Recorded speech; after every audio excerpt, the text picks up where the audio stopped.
आइए कुछ कम्प्रीहेंशन के क्वेश्चंस को देखते हैं, उनकी टाइप्स को देखते हैं कि हमें रीडिंग कम्प्रीहेंशन के लिए किस किस्म के सवालात तलबा से पूछने चाहिए। सबसे पहली काइंड आ जाती है लिटरल कम्प्रीहेंशन क्वेश्चन। ये ऐसे सवाल होते हैं जिनके लिए तलबा को टेक्स्ट में से मखसूस तफसीलात या हकाइक को याद करने की ज़रूरत होती है, यानी ये वो सवालात होते हैं जिनके आंसर डायरेक्टली टेक्स्ट में मौजूद होते हैं या उनको जवाब के लिए टेक्स्ट से रुजू करना पड़ता है। मिसाल के तौर पर इस स्टोरी के अंदर के कहानी में लड़की की मोटरसाइकिल किस रंग की थी।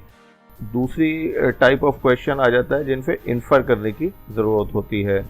इस किस्म के सवालात में तालिब इल्मों को जो कुछ उन्होंने पढ़ा होता है उसकी बुनियाद पर नताइश अक्स करने की ज़रूरत होती है, यानी उनसे वो डायरेक्टली वहाँ नहीं होते हैं, लेकिन उस टेक्स्ट से उनको जो समझ आ रहा होता है, जो नतीजा वो अक्स कर रहे होते हैं, या इस टेक्स्ट में उस टेक्स्ट की मदद से राइटर जो नतीजा दे रहा होता है वो जो है वो अक्स करते हैं, यानी उसको समझते हैं। जैसे मिसाल के तौर पर यह हो सकता है कि आपको क्यों लगता है कि लैला को मोटरसाइकिल चलाना सीखने में दुश्वारी हो रही थी। अब इसमें दुश्वारियां डायरेक्ट नहीं लिखी होंगी, लेकिन कुछ वजूहात उसकी लिखी होंगी जिनको वो बयान कर सकेंगे।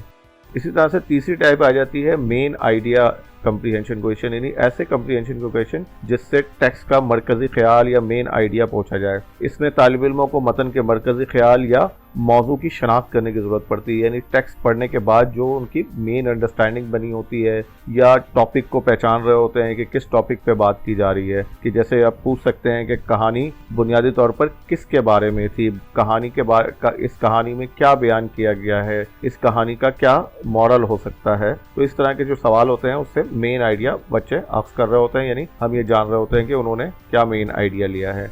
इसी तरह से विकेबलरी टाइप क्वेश्चंस होते हैं, यानी ऐसे क्वेश्चन जिसके तलबा की विकेबलरी चेक की जा रही होती है। कि जैसे हमने देखा था कि कुछ नए अल्फाज थे जिनको सियाक व सबाक यानी कॉन्टेक्स्ट के अंदर उसके मीनिंग जो है ऑफ की जा सके। जिसका मतलब जैसे हम पूछ सकते हैं कि लफ्ज़ पैडल का क्या मतलब हो सकता है, लफ्ज़ गियर का क्या मतलब हो सकता है, लफ्ज़ क्लच का क्या मतलब हो सकता है।